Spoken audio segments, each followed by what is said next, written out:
Yeah, just wanted to do a quick recap here of some things that were mentioned in the previous videos. So number one, before you start, identify an area that is of interest to you, an area that is either a very good rental market or appreciates well, something like that. And an area where most of the houses are going to be a little nicer and fairly well cared for, because again, you want to make sure that you're able to choose the exception in the neighborhood that can use some help, as opposed to the exception not needing help, right?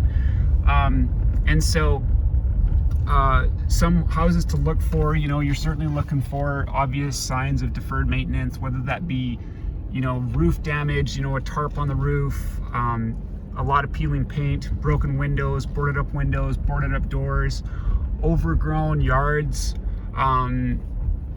rusted out cars in the front yard.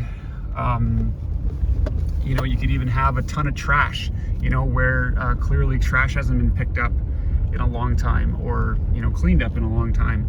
Another one too, I actually just picked up a property here a minute ago. I took a picture of it, and it had a massive dead tree in the front yard, and that is going to become a problem.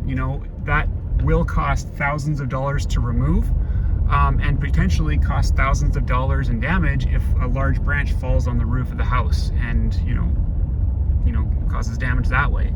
So that's just a problem waiting to happen, and who knows if they would be motivated enough to sell because of that. But the house itself looked a little run down as well, which is why I bothered to identify it as a potential property.